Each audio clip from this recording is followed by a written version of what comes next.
Hello, ഇതാ ഇവിടെ നമ്മുടെ സോഫയിൽ പമ്മി ഇരിക്കുന്ന ഒരു കുഞ്ഞു കിളിക്കൂട്ടിനെ കണ്ടോ. ഇത് നമ്മുടെ കിളിക്കൂട്ടിൽ നിന്ന്, നമ്മുടെ ലവ് ബേഡ്സിൻ്റെ കൂട്ടിൽ നിന്ന് അവളൊരു കുടത്തിൽ നിന്ന് താഴെ വീണതാണ് കേട്ടോ. പിന്നെ അതിന് കയറാൻ പറ്റുന്നുണ്ടായിരുന്നില്ല, നമുക്ക് ചിറകൊക്കെ മുളച്ച് വരുന്നതേ ഉള്ളൂ. അപ്പോൾ നമ്മളെന്ത് ചെയ്തു എന്ന് വെച്ചാൽ എടുത്തു വെച്ചു. എനിക്കിതിനെ എന്താ ചെയ്യേണ്ടതെന്ന് അറിയില്ലായിരുന്നു. അപ്പോൾ ചേട്ടൻ പറഞ്ഞു നമ്മുടെ കയ്യിൽ വേറൊരു കുട ഇരിപ്പുണ്ട്, അപ്പോൾ അതിനകത്ത് ആക്കിയിട്ട് കൂടിനകത്തേക്ക് വെച്ച് നോക്ക്, ചിലപ്പോൾ അമ്മക്കിളി വന്ന് തീറ്റിയൊക്കെ കൊടുത്തോളും, നമുക്ക് നോക്കാമെന്ന് പറഞ്ഞു. അപ്പോൾ അങ്ങനെ ഞാൻ ഇവളെ എടുത്ത് ഇങ്ങനെ വെച്ച് കസേരയിൽ ഇങ്ങനെ തണുത്തിട്ടായിരിക്കും എന്ന് വിചാരിച്ചിട്ട് ഇങ്ങനെ അതിൻ്റെ ഇടയിലോട്ട് കയറ്റി വെച്ചു കേട്ടോ. ആൾ അവിടെ ഇരുന്ന് നല്ല ഉറക്കമാണ്, നല്ല സുഖമായിട്ട് ഉറങ്ങായിരുന്നു. എൻ്റെ കയ്യിലിരുന്നിട്ട് ഇതാ കണ്ടില്ലേ, ഒരു കുഞ്ഞി നമ്മുടെ തലയിലൊരു ചെറിയ കിരീടമൊക്കെ ആയിട്ട് ഒരു മഞ്ഞ തത്തക്കുഞ്ഞല്ല, ലവ് ബേഡ്സിൻ്റെ കുഞ്ഞ്.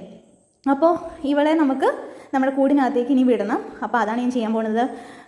ശരിക്കും പറഞ്ഞു കഴിഞ്ഞാൽ കുഞ്ഞാണ് കേട്ടോ, നമുക്കിങ്ങനെ ഭയങ്കര സന്തോഷം തോന്നും, നമുക്ക് ഭയങ്കര എന്താ പറയുക, ഇവരെയൊക്കെ കാണുമ്പോഴത്തേക്കിനും മനസ്സിനകത്തൊരു ഭയങ്കര സന്തോഷമാണ് കേട്ടോ, ഇങ്ങനെ കുഞ്ഞു വാവയൊക്കെ നമ്മുടെ കൂട്ടിലുണ്ടായി കഴിയുമ്പോഴത്തേക്ക്. അപ്പോൾ അങ്ങനെ ഞാൻ കുടത്തിനകത്താക്കി കൂടിനകത്തേക്ക് വെച്ചിട്ടുണ്ട്. പിറ്റേ ദിവസം ഞാൻ ചെന്ന് നോക്കി കേട്ടോ, അപ്പോൾ ആൾ നല്ല ആക്റ്റീവായിട്ട് ഇരിപ്പുണ്ട്. അപ്പം അമ്മക്കിൽ വന്നതിന് ഫുഡൊക്കെ കൊടുക്കുന്നുണ്ടായിരുന്നു, വയറൊക്കെ നിറഞ്ഞൊക്കെ ഇരിക്കുകയായിരുന്നു. അപ്പോൾ അത് കണ്ടപ്പോഴത്തേക്കും ഭയങ്കര ഹാപ്പി ആയി.